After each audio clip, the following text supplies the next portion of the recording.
வணக்கம். இப்போது நாம் பார்க்க போவது மீலாது நபி படத்தின் திரை விமர்சனம். இந்த படத்தில் இமான் அப்துல் கய்யூம், இமாம் உமர், இமாம் சதகத்துல்லா ஆகியோர் கதை சொல்கிறார்கள். பாடல்கள் மூலம் முதல் கதை செய்ய சொல்கிறது. 10 பாடல்கள். பாடல்களை நாகூர் அனிபா மகன் நௌஷாத், பாடகர் சாகுல் தம்பி சம்சுதீன், விஜய் சூப்பர் சிங்கர் பரிதா ஆகியோர் பாடியுள்ளனர். எஸ்.ஆர். ராம் இசையமைத்திருக்கிறார். லலித் ராகவேந்தர் ஒளிப்பதிவு செய்திருக்கிறார். மீலாது நபி படத்தை திரைக்கதை வசனம் எழுதி இயக்கி தயாரித்திருக்கிறார் மில்லத் அகமது.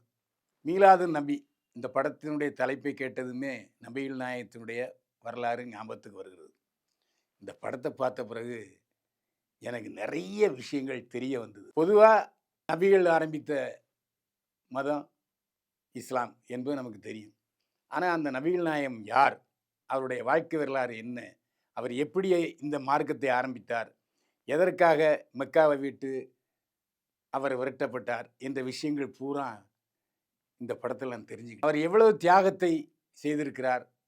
சிறிய குகையிலே அவர் ஆண்டவரை தொழுதிருக்கிறார். அவருக்கு 11 மனைவிகள். ஆரம்பத்திலேயே விதவையைத்தான் அவர் திருமணம் செய்து கொண்டிருக்கிறார். எப்படி இயேசு கிறிஸ்து ஆடு மேய்ப்பவராக இருந்தாரோ அதே போல இவர் இதிலே ஆடு மேய்ப்பவராக அல்லாமல், எப்படி இயேசு கிறிஸ்து ஆடு மேய்ப்பவராக இருந்தாரோ அதே போல இவர் இதிலே மாடு மேய்த்து. கிருஷ்ணன் எப்படி அப்பா அம்மா பிறக்கும்போது தொல்லைகளை அனுபவித்தாரோ அதே போல இவரும் தொல்லைகளை அனுபவித்திருக்கிறார். போர் செய்திருக்கிறார். மார்க்கத்தை காப்பாற்றுவதற்கு பல நல்ல விஷயங்களை செய்திருக்கிறார். தியாகங்களை செய்திருக்கிறார். 50 வேளை ஆண்டவனை தொழ வேண்டும் என்றிருந்ததை 5 வேளையாக குறைத்திருக்கிறார். அவர் எதற்காக 11 திருமணங்களை செய்தார், ஒரு குழந்தையை கூட அவர் திருமணம் செய்து கொண்டிருக்கிறார், எதற்காக அந்த திருமணங்களை செய்தார், அதற்கான காரண காரியங்களை மிக அழகாக சொல்லியிருக்கிறார் மில்லத் அகமது. இஸ்லாத்தை பற்றி தெரியாதவர்கள், இல்லை இஸ்லாத்தை குறை சொல்பவர்கள் இந்த படத்தை பார்த்தீங்கன்னா இஸ்லாம் என்ன, நபிகள் நாயகம் யார் என்பது உங்களுக்கு. முதலில் நிலாவுக்கு சென்றவர் நபிகள் நாயகம். இந்த படத்தை பார்த்த பிறகு எனக்கே தெரிஞ்சது.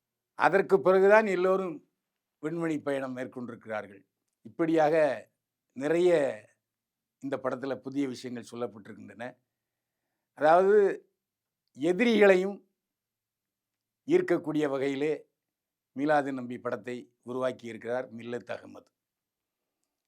இந்த படத்தை தியேட்டரிக்கல் ரைட்ஸ் கொடுக்க இருக்கிறார். அது மட்டும் இல்லை, இப்போ தூத்துக்குடி, திருநெல்வேலி, நாகப்பட்டினம் உள்ளிட்ட அத்தனை ஊர்களில் உள்ள தியேட்டர்களையும் திரையிட்டு கொண்டிருக்கிறார்கள் மீலாது நபி. அது மட்டும் இல்லை, உலகத்தில் உள்ள அத்தனை பெரிய மசூதிகளையும், நம்முடைய காரைக்கால் மசூதியையும் படத்திலே காட்டியிருக்கிறார்கள். உலகத்தில் உள்ள அத்தனை மசூதிகளையும் நேரில் சென்று போய் பார்க்க நமக்கு வாய்ப்பு கிடைக்காது. மீலாது நபி படத்தை பார்த்தா அந்த மசூதிகளை பார்த்த நினைவு நம்மை இன்றைக்கும் மனதில் நிலையாக இருக்கிறது. தியேட்டரில் போய் மீலாது நபி படத்தை பாருங்கள். இஸ்லாத்தையும் நபிகள் நாயகத்தை பற்றியும் நிறைய தெரிந்து கொள்ளலாம். இந்த படத்துக்கு நம்மால் மதிப்பெண் வழங்க இயலாது, கொடுக்க முடியாது. மீண்டும் சந்திப்போம். வாழ்க வளமுடன்.